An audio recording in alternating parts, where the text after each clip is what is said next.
생명의 법칙 첫 시간, 둘째 시간 했는데요. 잠깐 한번 살펴보고 가겠습니다. 병은 왜 걸리는가? 이제 왜 병에 걸리고 인간이 죽을 수밖에 없는 것인지, 외부적인 요인이 있고 내부적인 요인이 있고 또 정신적인 요인 좀 살펴봤습니다. 근데 저는 지난 시간에 이제 정신적인 요인도 내부적인 요인으로 이제 봐도 무방하다 말씀드렸습니다.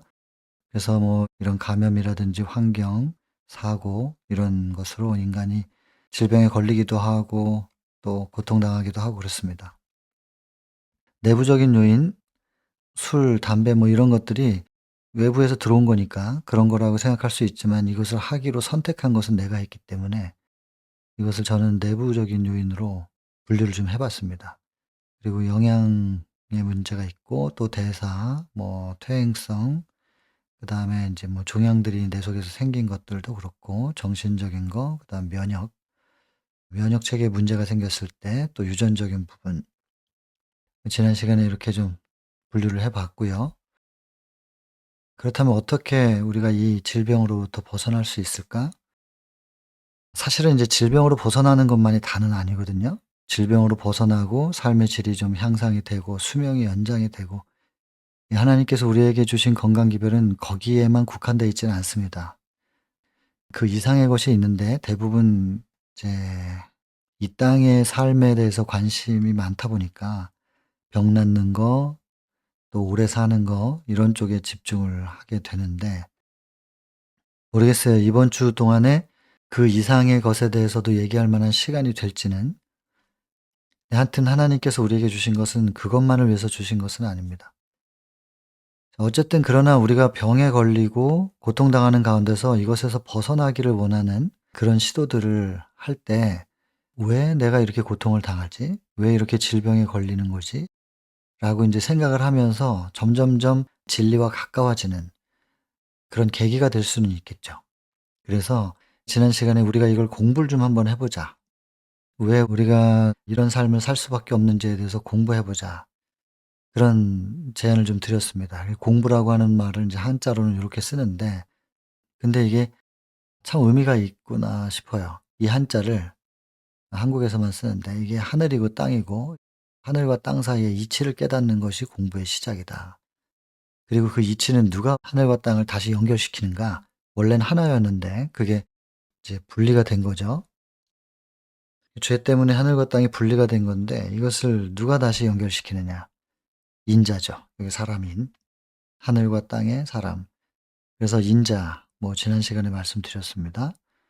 그다음에 요거는 인제 구약에서는 인제 야곱의 사다리, 요거는 나다나엘에게 하신 말씀, 그리고 요것은 십자가 얘기죠. 인자가 들려야 할 것이다. 이 결국 십자가를 통해서 지구와 하늘을 다시 연결시키는 예수 그리스도를 얘기합니다. 그래서 인제 하늘과 땅 사이에 예수님께서 연결시켜 놓으신 이 이치라는 게 있는데, 고 부분만 좀 따로 떼서 한번 생각해 보자는 거예요. 온 우주부터 작은 원자까지 지난 시간에 했으니까 자세히 얘기는 안 하겠지만 전부 순환합니다. 그 속에 지구가 있고요. 이게 원자의 모습을 그려 놓은 건데요. 그 지구도 바다부터 바다까지 이런 사이클이 있죠. 땅에서는 토양이 식물 빨아들이고 열매를 맺고 사람 먹고 배설하고 다시 토양이 되는 이런 사이클이 있습니다. 모든 것이 다 우주의 순환부터 원자의 순환까지, 그래서 거대한 순환부터 눈에 보이지도 않는 미세한 순환까지 모든 천연계는 순환이라는 공통 분모 위에 분자와 같습니다. 이 천연계 속에 사람도 한 부분이거든요. 사람은 어떠한가? 역시 똑같죠. 사람도 이런 순환기 계통의 순환이 이루어져야만 그것이 곧 생명을 존속할 수 있는 길이다. 그래서 순환이라고 하는 이것이 지난 시간의 핵심이었습니다. 키워드. 그런데 로마서 1장 19절 20절에 이런 말씀이 있습니다. 하나님을 알 만한 것이 그들 속에 보이는데 하나님께서 보여주셨기 때문에 보이는 것이다. 그러면 뭘 보여주셨느냐? 창세로부터 보이지 않는 것들이 있는데 그게 뭐냐면 하나님의 창조의 능력, 영원하신 능력과 신성, 신의 성품이 보이진 않잖아요. 우리가 하나님을 직접 눈으로 볼 수 있는 건 아니니까. 그러나 그가 만드신 만물에 분명히 보여져서 알려졌다. 그래서 능력과 신성은 눈으로 볼 수는 없지만 그분이 만드신 만물, 천연계 속에 하나님을 알 만한 것을 새겨 놓으셨다는 거예요. 그래서 우리가 천연계를 통해서 하나님을 알 수 있다. 하나님이 창조해 놓으신 천연계를 통해서 이런 성경 말씀을 볼 때 우주부터 원자까지 이 모든 과정, 천연계 속에 담겨 있는 순환의 법칙이 그가 만드신 만물에 보여져서 알려졌나니, 그래서 이제 천연계 속에 있는 그 순환이라고 하는 것이 하나님과 무슨 관계가 있는가? 이 성경과 예언의 신에서 이제 언급을 하고 있죠. 이 성경에서는 요렇게 로마서 1 장을 통해서 우리가 볼 수 있는데, 특별히 예수님에 대한 이야기만 집약해서 시간 순서대로 복음 조화를 기록해 놓은 것이 시대의 소망이잖아요. 첫 장을 시작하는데 이렇게 하는 겁니다. 예수 그리스도의 얼굴에서 비치는 영광. 이것은 자아 희생적 사랑의 영광이다. 여러분, 영광은 하나님의 품성에 비칩니다. 그래서 예수님의 얼굴에서 무엇이 비춰지는 거냐면 자아 희생적 사랑의 영광. 하나님을 마음속에 품고 있는 예수님의 얼굴에서는 하나님의 품성의 빛이, 하나님의 임재의 빛이 발산되는 거죠. 그게 곧 영광이에요. 그런데 그 영광의 빛은 갈바리에서 비쳐나오는 빛, 이 십자가인데요. 십자가를 볼 때 자아를 부정하는 사랑의 법칙, 당신에 대한 생각은 전혀 없죠. 희생의 사랑, 그 사랑의 법칙이 이 세상과 하늘의 생명의 법칙임이 드러날 것이다. 여러분, 사랑의 법칙과 생명의 법칙을 지금 동격으로 두었습니다. 더 읽어보시면 왜 이게 이렇게 연결이 되는지 이제 우리가 이해가 됩니다. 자기의 유익을 구치 아니하는 사랑. 그것은 하나님의 마음의 근원입니다. 이 사랑은 예수님의 사랑이라고 우리가 생각하는데 그 근원은 하나님의 사랑. 하나님을 마음속에 모시고 있기 때문에 하나님과 하나 된 상태에서 예수님은 하나님의 사랑을 비출 수밖에 없는 거죠. 하나님의 임재가 그분 안에 있고 그분 안에 있는 하나님의 임재의 빛이 발산되는 거니까. 성육신 상태에서 예수님께서 발산하신 모든 빛은 하나님을 마음속에 모신 상태에서 하나님의 임재의 빛이 나간 겁니다. 그걸 우리는 뭐라고 부르냐면은 이제 요한복음 1장 12절에 영접하는 자, 곧 그 이름을 믿는 자.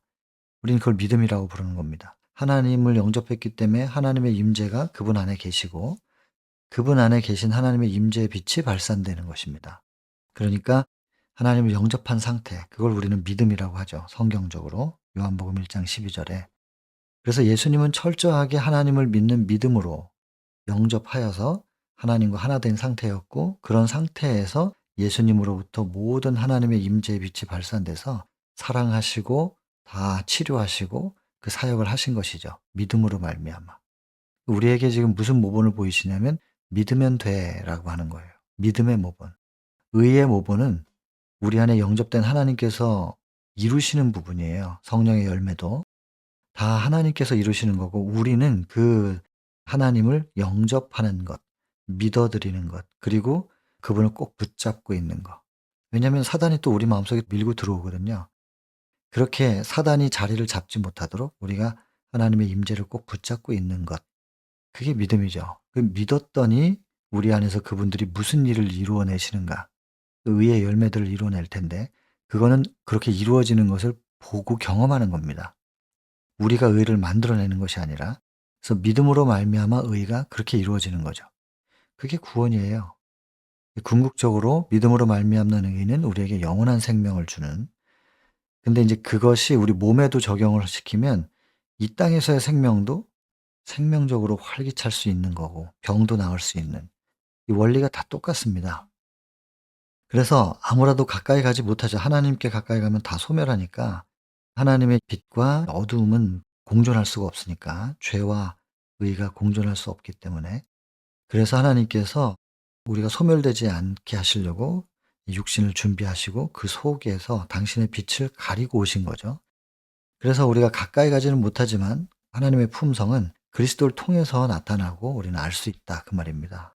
그래서 그리스도는 태초에 창조 사업 가운데 하나님을 나타내셨는데, 이 그리스도께서 창조의 주역이시라는 거예요. 그리고 모든 만물에 하나님 아버지의 사랑의 기별을 기록하셨다. 누가요? 그리스도께서.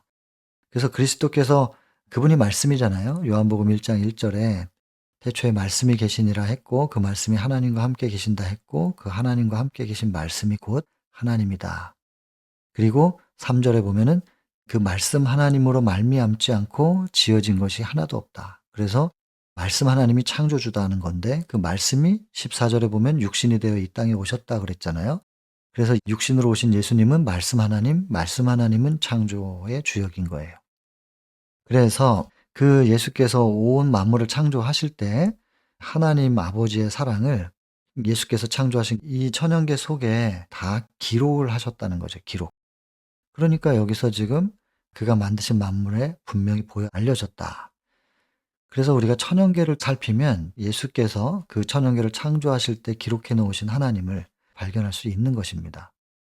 그러면 그 천연계에서 하나님을 발견할 수 있다는 건 어떻게 알았느냐? 여기 기록된 말씀으로 알았죠. 그래서 우리는 기록된 성경과 영감의 글, 그리고 천연계, 이것을 통하여 하나님을 알 수 있는 거니까 우리가 시선을 어디다 고정시켜야 되겠느냐는 거죠.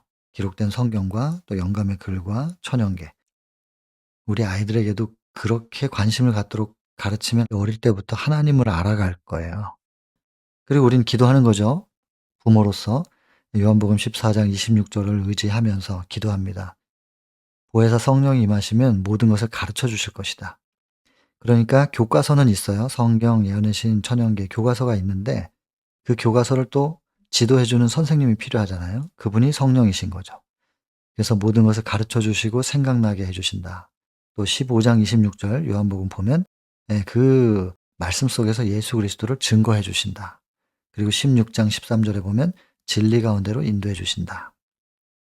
그 성령을 따라 우리가 진리 가운데로 가면 요한복음 8장 32절에 진리를 알지니 진리가 너희를 자유케 하리라. 사단의 속박으로부터 우리가 자유롭게 될 수 있는 방법, 성령께서 그렇게 인도해 주신다는 거예요. 그래서 보면은 이제 이사야 58장에도 그렇게 기록돼 있죠.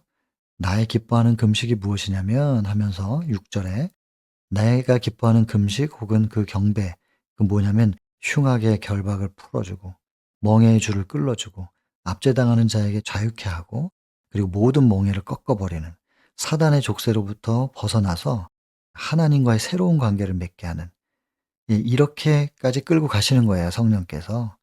그러니 우리는 이 성령을 구하지 않을 수가 없죠. 성령 구하고 우리 자녀들에게 교과서를 펼쳐놓고 가르치면서 성령의 지도를 따라 그것을 바라보면서 하나님을 알 수 있게 우리도 그렇게 해야 되고 우리 자녀들도 그렇게 교육시켜야 되고, 그러다 보면 우리 아이들은 어릴 때부터 그렇게 할 수 있으면 하나님을 아는 아이로 성장이 되겠죠. 근데 요한복음 17장 3절에 잘 아시잖아요. 영생은 유일하신 참 하나님과 그의 보내신 자 예수 그리스도를 아는 것이다. 하나님을 아는 아이들로 성장하면 우리 아이들은 생명으로 충만해요.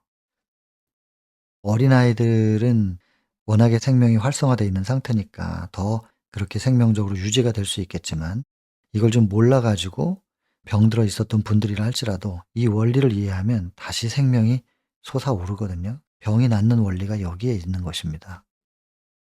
조금 더 보면 모든 만물에 기록하셨는데 공중의 새, 뭐 동물, 나뭇잎, 풀잎, 수목, 관목, 여러분 이 천연계 속에 하나님의 사랑이 담겨 있고 어떻게 예수님께서 하나님을 담아 놓으셨는지 좀 자세히 알기를 원하시면 송경상 박사님 강의 있습니다.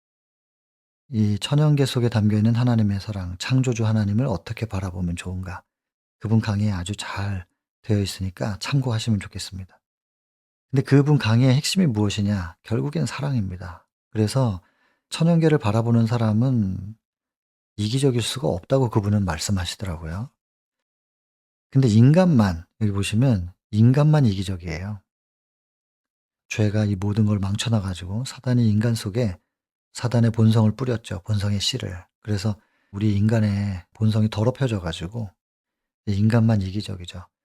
그렇지 않을 때는 철저하게 사랑할 수 있었고 이타적으로 살 수 있었고 서로가 자기를 챙기지 않고 또 다른 생명을 위해서만 살아요. 그럼 '나는 죽는 거 아닌가?' 이게요. 순환이 되면 밑에서 나오는데 예수님도 하나님께로부터 모든 것을 받으셨지만 나누기 위해서 받으셨다고 돼 있고 나누었더니 그것이 다시 하나님께로 돌아가요. 그래서 또 그 하나님께 돌아간 것이 나한테로 오고 그래서 내가 나누면 비워져 버리는 것이 아니고 소모되는 게 아니고 충만해지는 겁니다. 나누면 나눌수록 충만해져요. 내가 나눈 것만큼 나한테 또 오거든요. 또 반대로 하면 사실 뭐 하늘에서는 그 원리가 맞았겠지만 지금 땅에서는 먼저 사랑이 안 돼요, 인간이. 그래서 예수님이라고 하는 절대적 사랑이 우리 속에 들어오면 그때서야 우리 속에 자아를 밀어내 주죠. 사랑이 들어올 때 이기심과 자아가 밀려나가는 거죠. 빛이 들어오면 어둠이 밀려나가는 거고.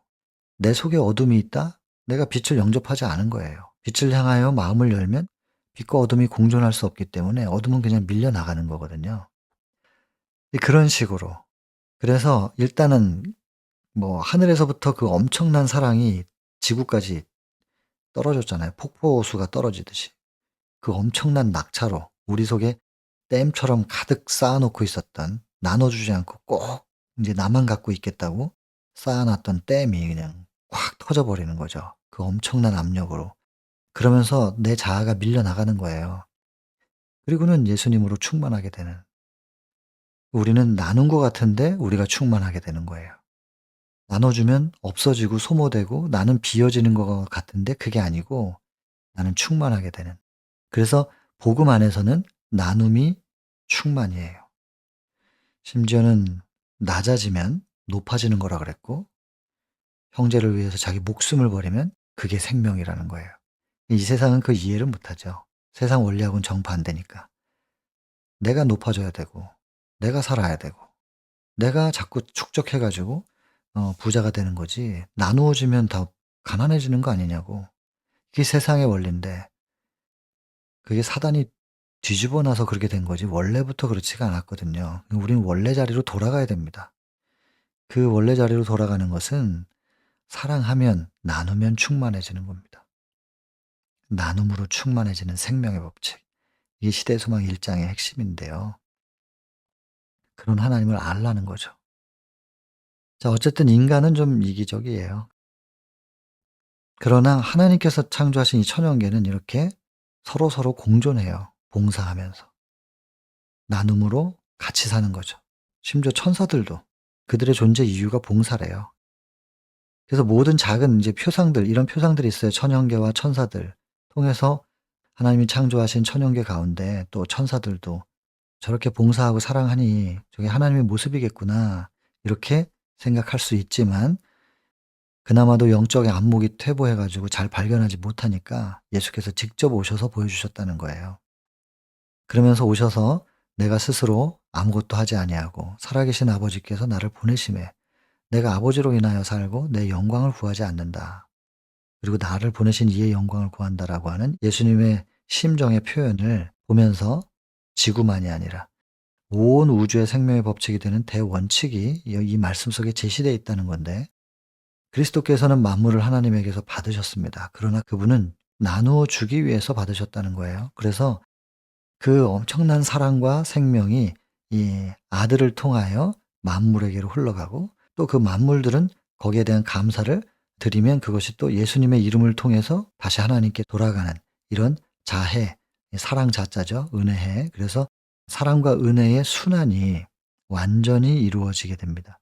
이것이 곧 시여자의 품성과 생명을 드러내는 거래요. 하나님의 품성이 어떠한가, 그리고 생명의 법칙이 무엇인가를 명확하게 보여준다는 것입니다. 그래서 우리가 이 생명의 법칙에 대한 이해, 뭐 여기 보면은 이 순환이죠, 순환. 그래서 아까도 우리가 여기 지금 순환에 대한 이야기를 했는데 이 순환의 법칙으로 모든 천연계가 존속을 해요. 또 공존하고. 그 순환의 법칙이 곧 생명의 법칙이라는 것을 예수 그리스도께서 천연계를 창조하실 때 거기에 기록해 놓으셨다는 것이고 그 순환의 법칙, 나눔, 그 사랑이라는 것이 곧 하나님이 그런 분이다 라고 예수님이 소개를 하고 있다는 것입니다. 우리가 이것만 제대로 이해하면 병이 낫습니다.